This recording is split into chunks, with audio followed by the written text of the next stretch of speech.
What would you do if someone barged into your child's birthday party, started yelling at the guests, and then called the police on you, for celebrating in your own backyard?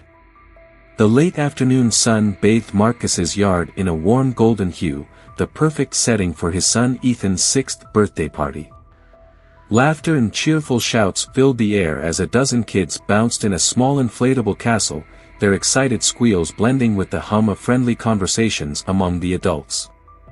The scent of grilled burgers and smoky barbecue drifted from the grill, mingling with the sweet aroma of the towering chocolate cake shaped like Ethan's favorite superhero mask. Marcus had spent weeks planning this. He didn't have a sprawling mansion or expensive party planners, but what he had poured into this day was far more valuable: love. The blue tablecloths, the hand-picked balloons swaying in the breeze, the carefully chosen playlist humming from a Bluetooth speaker in the corner, it was all for Ethan. And judging by the way his son zipped across the yard, his too big party hat sliding over his eyes as he laughed with his friends, it had been worth every second. Marcus stood by the grill, flipping burgers, soaking in the moment. His heart swelled as he caught sight of Ethan running up to him, eyes bright, cheeks flushed from all the excitement. "Daddy! Is it time for cake yet?" Ethan beamed, practically bouncing on his feet. "Almost, buddy," Marcus chuckled, ruffling his son's curly hair. "Just gotta get these burgers off the grill first." Everything was perfect. The guests were happy, the kids were having fun, and for once, life felt simple. No stress, no work emails, no neighborhood drama. Just good food, good company, and a little boy's laughter filling the air. Then, just as Marcus reached for the box of birthday candles, a sharp voice cut through the warmth of the celebration like a blade. "What the hell is going on here?" The music seemed to dim, the laughter faltered, and every head turned toward the source of the outburst. Standing at the edge of the yard, arms crossed, face twisted in disapproval, was Pam. And from the look in her eyes, she was not here to wish Ethan a happy birthday. Marcus turned slowly, his grip tightening around the box of birthday candles as he took in the sight of Pam, his entitled neighbor from 2 houses down. She stood rigid at the entrance to his backyard, her hands on her hips, her expression one of pure disgust. The breeze caught the edges of her floral print blouse, but nothing softened the sharpness of her glare. The party had barely paused, kids still bouncing in the castle, music still playing at a reasonable volume, yet Pam looked like she had just stumbled upon a full-blown crime scene. "I have been hearing this racket all afternoon," she snapped, her voice slicing through the air. "Some of us have real jobs, real responsibilities. And we don't have time for this." She gestured wildly at the decorations, the tables of food, the gathering of friends and family, as if the sight of happiness personally offended her. Marcus exhaled slowly, keeping his voice level. "Pam, it's my son's birthday party. We're just celebrating." Her lips curled in distaste. "You don't have a permit for this, do you?" Lisa, standing near the dessert table, let out a low chuckle. "A permit? Since when do you need a permit to have a few friends over in your own backyard?" Pam's gaze snapped toward Lisa, her nostrils flaring. "Oh, so you think this is funny? It's people like you that ruin neighborhoods like this." Marcus clenched his jaw, the weight of her words settling like a stone in his chest. "People like you." He'd heard that tone before, the underlying meaning hidden just beneath the surface, and judging by the stiffened shoulders and exchanged glances among his guests, he wasn't the only one. Before he could respond, Pam turned her attention to the kids playing in the bounce house, her face twisting in irritation. "This needs to stop," she barked. "Right now." The children, sensing something was wrong, slowed their bouncing. A few climbed off the inflatable castle, their wide, uncertain eyes darting between Pam and their parents. Ethan, who had been holding onto his father's hand, shrank slightly behind him. "Daddy," he whispered. Marcus took a deep breath and squared his shoulders. "Pam, you're trespassing. You need to leave." Pam let out a sharp, theatrical laugh. "Oh, trespassing? Don't be ridiculous. I have every right to be concerned when a bunch of loud, disruptive people are ruining the peace in my neighborhood." Lisa, already recording the entire encounter on her phone, took a step closer. "It's not your neighborhood, Pam. And if you have a problem, you're free to go back to your house and shut your windows like a normal person." Pam's face darkened, but instead of leaving, she suddenly lashed out, kicking the edge of the food table nearest to her. The impact sent paper plates of burgers and trays of macaroni and cheese tumbling onto the grass. Gasps rippled through the party as cups of soda spilled, pooling near Pam's feet. The once pristine tablecloth, decorated with superhero-themed patterns for Ethan, now hung lopsided, stained with barbecue sauce and frosting. A stunned silence settled over the yard. Pam, however, wasn't done. With a loud, exaggerated gasp, she stumbled backward, reaching down and smearing a handful of cake across her blouse. She clutched her chest, mouth opening in an expression of mock horror as she pointed an accusatory finger straight at Marcus. "You saw that, right? He shoved me." A murmur of disbelief swept through the guests. Lisa's phone trembled slightly in her hands. "Oh, my God," she whispered. "She's actually doing this." Pam turned, looking wildly at the other adults. "Did you see that? He's getting aggressive." Her voice rose in pitch, taking on an exaggerated edge of distress. "I feel threatened." Ethan clung to his father's leg, his small fingers digging into Marcus's jeans. "Daddy, why is she lying?" he asked, his voice barely above a whisper. Marcus's muscles tensed, his mind racing, but before he could say anything, Pam ripped her phone from her pocket. "You know what?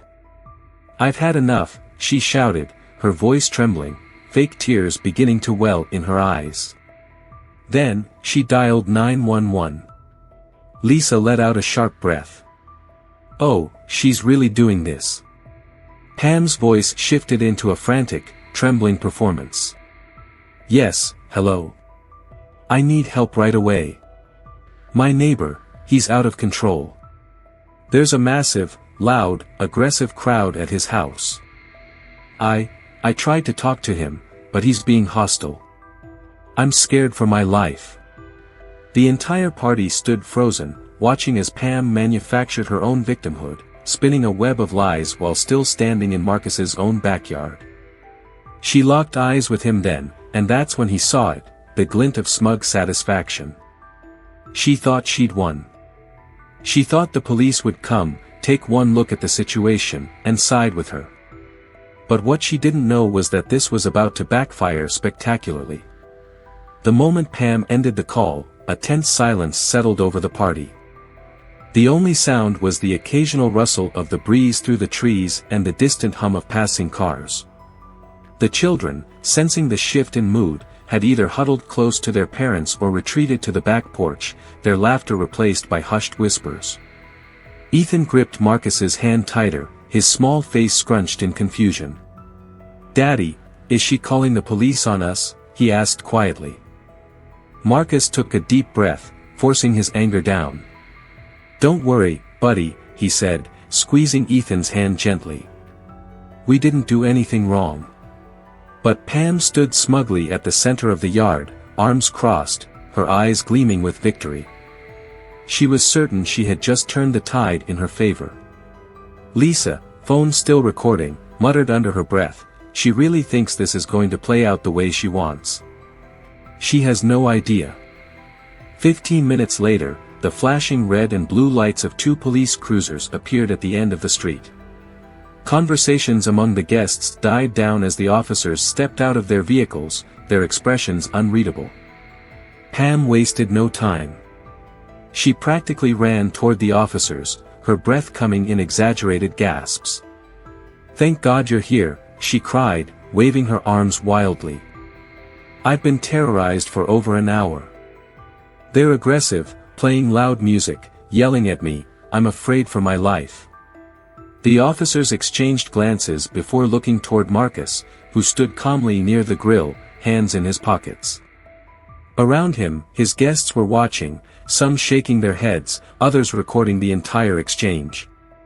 One of the officers turned back to Pam. "Can you tell us exactly what happened, ma'am?" "Yes. This unlawful gathering," she waved her hand over the party, as if gesturing toward a crime scene, "has been disrupting the peace. And when I came to ask them to be reasonable, she jabbed a finger in Marcus's direction, got aggressive. He knocked over a table, threw food at me, and now they're threatening me." A murmur of disbelief swept through the guests. Ethan gasped. "That's a lie." Lisa stepped forward, holding up her phone. "Officers, I have everything on video. Every single second." Pam visibly stiffened, her smugness faltering. What? One of the officers took the phone and began playing the footage, his partner leaning over to watch. The moment Pam's shrill voice began screeching through the recording, the expression on the officers' faces darkened. There she was, marching into the yard uninvited, shouting at children, kicking over the table, smearing cake on herself, and blatantly lying. The first officer looked up. His voice was flat. "Ma'am, do you have anything to say about this?"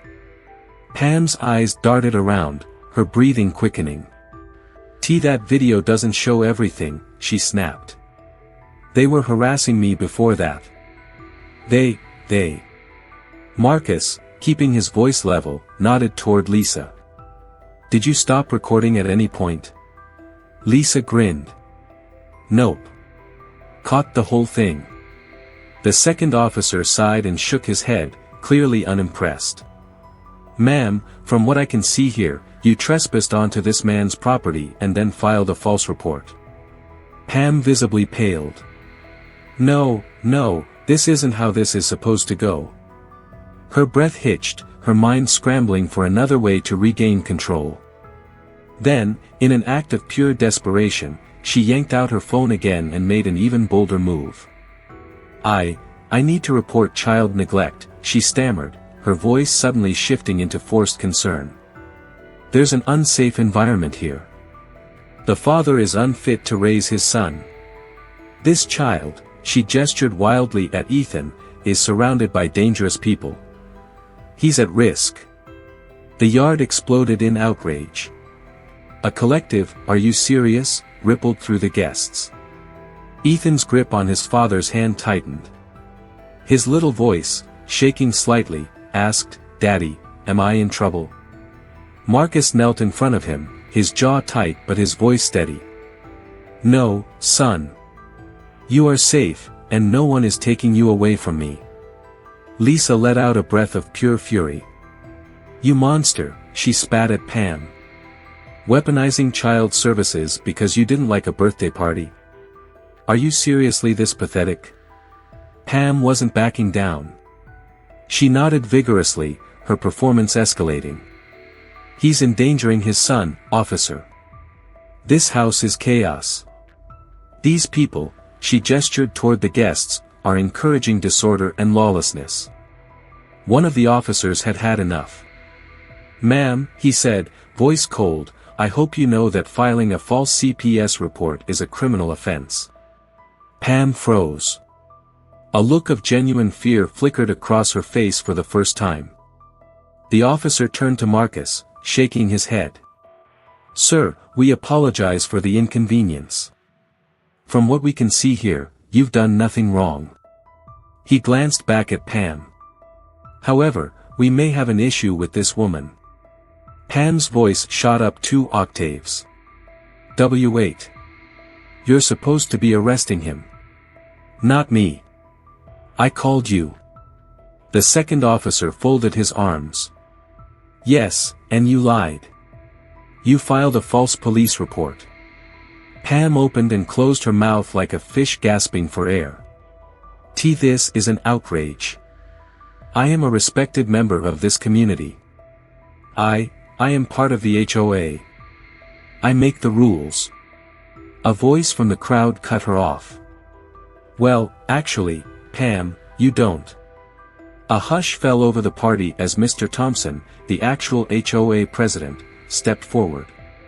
He was an older man, well-dressed, his voice steady with authority. Pam turned ghostly white. "What?" she breathed. Mr. Thompson sighed. "I've been watching this entire thing, and let me be clear, you do not speak for the HOA. In fact, your actions today are a violation of HOA rules." Pam stumbled back. "And no, that's not possible." The second officer pulled out his handcuffs. "Ma'am, I'm going to need you to turn around." Pam shrieked.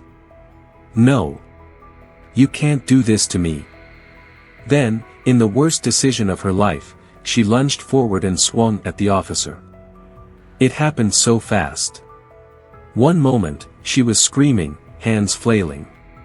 The next, she was face down on the grass, her arms yanked behind her back, an officer's knee pressing lightly into her spine as the handcuffs clicked into place. "You're under arrest for trespassing, filing a false report, and assaulting an officer." Pam thrashed wildly, her voice breaking with absolute hysteria. Lisa, still recording, smirked. "Oh yeah. This is going viral." Pam's screams pierced the air as she struggled against the officers, her body thrashing like a petulant child throwing a tantrum. The once cheerful atmosphere of the party had now shifted into something surreal, guests standing in stunned silence, phones raised, capturing every second of her spectacular downfall. "This isn't happening. You can't arrest me. I am an HOA member. I run this community." Pam shrieked, her voice breaking with rage and disbelief as the officer tightened the cuffs around her wrists. Mr. Thompson, the actual HOA president, stepped forward, arms crossed, a look of unimpressed irritation on his face. "Pam, you don't run anything," he said flatly. "And after today, you're not even going to be a member of this HOA anymore." Pam's eyes snapped to him, her mouth opening and closing like a fish gasping for air.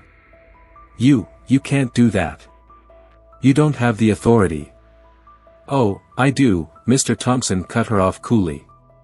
"Unlike you, I was elected to represent this community, and what you just pulled. Trespassing, harassment, lying to the police. That's grounds for immediate expulsion under HOA regulations. You're done, Pam." A murmur of approval rippled through the crowd. Some neighbors, who had previously stayed quiet, now stepped forward, emboldened by the sight of Pam's reckoning. "She's been causing trouble for years," one woman muttered. "I've had enough of her threatening to fine me over my mailbox color," another neighbor said. "She called animal control on my dog for barking too joyfully," someone else chimed in. Pam's face burned red with humiliation as the realization dawned, no one was on her side. She had ruled this neighborhood with arrogance, wielding HOA rules like weapons, making others miserable just because she could. But now, she was the outcast. The officer holding her side. "Ma'am, we're done here. Let's go." Pam dug her heels into the ground, her voice cracking with desperation. "No. This isn't fair. I was just trying to protect our neighborhood from them." She spat the last word, her gaze flicking toward Marcus and his family, the same seething resentment still in her eyes. The guests stiffened. A wave of quiet disgust passed through the crowd. The first officer, already annoyed, exhaled sharply. "Pam, I'd choose your next words very carefully." But Pam wasn't thinking. She was unraveling. "You're letting people like him ruin this neighborhood," she screeched. "I pay your salaries. I pay taxes. This street is mine." Marcus, who had stood silently through most of the ordeal, felt his hands clenched at his sides. Not in fear, not in anger, but in disappointment. He had seen people like Pam before, entitled, bitter, hateful. But watching her self-destruct in real time, that was new. Lisa, still recording, let out a low whistle. "Oh wow. She really just said the quiet part out loud, huh?" The first officer, clearly done with the theatrics, gave a single nod. "Take her in." Pam barely had time to shriek before she was hauled toward the waiting police car, her feet skidding against the pavement. She kicked, thrashed, and wailed, trying to twist free. "This is illegal. I'll sue all of you. You'll regret this. You'll." The moment the car doors slammed shut, the entire party exhaled. Silence stretched for a second, and then, applause. Someone in the back clapped first, then another, until the entire gathering erupted in cheers and laughter. Ethan, still holding onto his father's hand, looked up, confused. "Daddy, is the bad lady gone?" Marcus knelt down, smoothing his son's hair.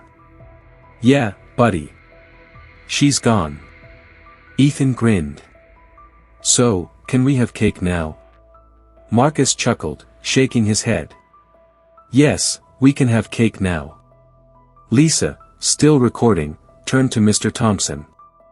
"So, how's that HOA expulsion process going to work?" Mr. Thompson smirked.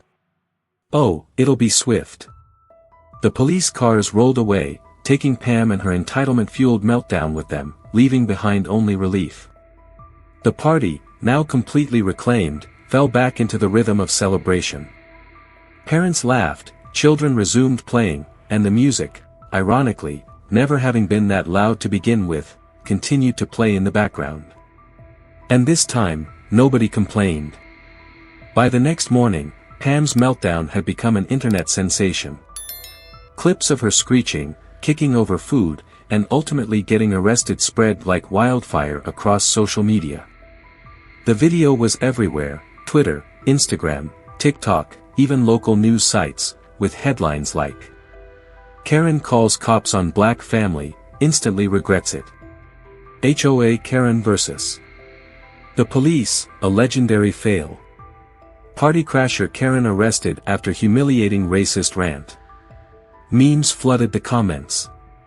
One showed Pam mid-scream with the caption, "When you realize HOA rules don't apply to the law." Another had her being dragged toward the police car with the words, "That moment when playing the victim goes terribly wrong." Her employer didn't waste time distancing themselves. By noon, rumors were already spreading that she had been fired. Whether or not it was true didn't even matter, her reputation was ruined. Marcus, however, didn't care about the online circus. What mattered was that the nightmare was over. What he didn't expect was what happened next. The day after the incident, neighbors who had barely spoken to him before started stopping by. Some apologized, admitting they had ignored Pam's behavior for too long.